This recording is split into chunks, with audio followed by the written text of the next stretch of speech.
गीता में हर तरह का ज्ञान है, लेकिन आओ जानते हैं गीता ज्ञान की प्रसिद्ध 10 बातें। एक, न कोई मरता है और न ही कोई मारता है, सभी निमित्त मात्र हैं। सभी प्राणी जन्म से पहले बिना शरीर के थे, मरने के उपरांत वे बिना शरीर वाले हो जाएंगे। यह तो बीच में ही शरीर वाले देखे जाते हैं, फिर इनका शोक क्यों करते हो। दो, आत्मा को न शस्त्र काट सकते हैं, न आग उसे जला सकती है, न पानी उसे भिगो सकता है, न हवा उसे सुखा सकती है। तीन है अर्जुन, तू न शोक करने योग्य मनुष्यों के लिए शोक करता है और पंडितों के से वचनों को कहता है, परंतु जिनके प्राण चले गए हैं उनके लिए और जिनके प्राण नहीं गए हैं उनके लिए भी पंडितजन शोक नहीं करते। एक न एक दिन सभी मारे जाएंगे। कोई आज मर रहा है तो कोई कल मरेगा। यह मृत्युलोक है और मृत्यु ही सबसे बड़ा रोग है। मृत्यु को छोड़कर अमृत के बारे में सोचो। चार, कर्म पर ही तुम्हारा अधिकार है, लेकिन कर्म के फलों में कभी नहीं, इसलिए कर्म को फल के लिए मत करो और न ही काम करने में तुम्हारी आसक्ति हो। जिसका मन अपने वश में है, जो जितेंद्रिय एवं विशुद्ध अंतःकरण वाला है और संपूर्ण प्राणियों का आत्मरूप परमात्मा ही जिसका आत्मा है, ऐसा कर्मयोगी कर्म करता हुआ भी लिप्त नहीं होता।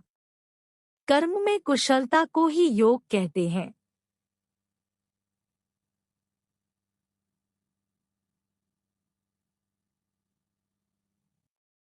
पांच, क्रोध से मनुष्य की मति मारी जाती है, यानी मूढ़ हो जाती है, जिससे स्मृति भ्रमित हो जाती है।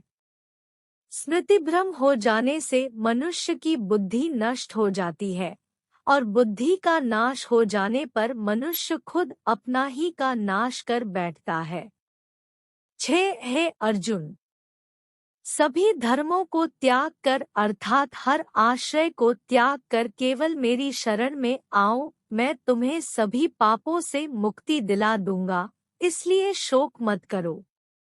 माया द्वारा जिनका ज्ञान हरा जा चुका है, ऐसे आसुर स्वभाव को धारण किए हुए मनुष्यों में नीच दूषित कर्म करने वाले मूढ़ लोग मुझको नहीं भजते, परंतु उन अल्प बुद्धिवानों का वह फल नाशवान है तथा वे देवताओं को पूजने वाले देवताओं को प्राप्त होते हैं और मेरे भक्त चाहे जैसे ही भजे अंत में वे मुझको ही प्राप्त होते हैं। 7, काम क्रोध तथा लोभ, ये 3 प्रकार के नरक के द्वार सर्व अनर्थों के मूल और नरक की प्राप्ति में हेतु होने से यहाँ काम क्रोध और लोभ को नरक के द्वार कहा है। आत्मा का नाश करने वाले अर्थात उसको अधोगति में ले जाने वाले हैं। अतएव इन तीनों को त्याग देना चाहिए। 8, श्री भगवान बोले, मैं लोकों का नाश करने वाला बढ़ा हुआ महाकाल हूँ। इस समय इन लोकों को नष्ट करने के लिए प्रवृत्त हुआ हूँ। इसलिए जो प्रतिपक्षियों की सेना में स्थित योद्धा लोग हैं, वे सब तेरे बिना भी नहीं रहेंगे, अर्थात तेरे युद्ध न करने पर भी इन सब का नाश हो जाएगा। 9, जगत के ये 2 प्रकार के शुक्ल और कृष्ण अर्थात देवयान और पितृयान मार्ग सनातन माने गए हैं। इनमें एक द्वारा गए मृत्यु को प्राप्त हुए को वापस नहीं लौटना पड़ता, वह परमति को प्राप्त होता है, और दूसरे के द्वारा गया हुआ फिर वापस आता है, अर्थात जन्म मृत्यु को प्राप्त होता है। 10, अब पढ़िए गीता का सार। टाइम्स, क्यों व्यर्थ की चिंता करते हो? किससे व्यर्थ डरते हो? कौन तुम्हें मार सकता है? आत्मा न पैदा होती है न मरती है। टाइम्स, जो हुआ वह अच्छा हुआ, जो हो रहा है वह अच्छा हो रहा है, जो होगा वह भी अच्छा ही होगा। तुम भूत का पश्चाताप न करो। भविष्य की चिंता न करो। वर्तमान चल रहा है। टाइम्स तुम्हारा क्या गया जो तुम रोते हो? तुम क्या लाए थे जो तुमने खो दिया?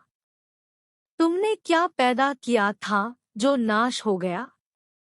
न तुम कुछ लेकर आए, जो लिया यहीं से लिया, जो दिया यहीं पर दिया, जो लिया इसी भगवान से लिया, जो दिया इसी को दिया। खाली हाथ आए और खाली हाथ चले। जो आज तुम्हारा है, कल और किसी का था, परसों किसी और का होगा। तुम इसे अपना समझकर मग्न हो रहे हो। बस यही प्रसन्नता तुम्हारे दुखों का कारण है। टाइम्स परिवर्तन संसार का नियम है। जिसे तुम मृत्यु समझते हो, वही तो जीवन है। एक क्षण में तुम करोड़ों के स्वामी बन जाते हो, दूसरे ही क्षण में तुम दरिद्र हो जाते हो। मेरा तेरा, छोटा बड़ा, अपना पराया, मन से मिटा दो, फिर सब तुम्हारा है, तुम सबके हो। टाइम्स न यह शरीर तुम्हारा है, न तुम शरीर के हो। यह अग्नि, जल, वायु, पृथ्वी, आकाश से बना है और इसी में मिल जाएगा, परंतु आत्मा स्थिर है। फिर तुम क्या हो? तुम अपने आप को भगवान को अर्पित करो। यही सबसे उत्तम सहारा है। जो इसके सहारे को जानता है, वह भय, चिंता व शोक से सर्वदा मुक्त है। जो कुछ भी तू करता है, उसे भगवान को अर्पण करता चल। ऐसा करने से सदा जीवन मुक्त का आनंद अनुभव करेगा।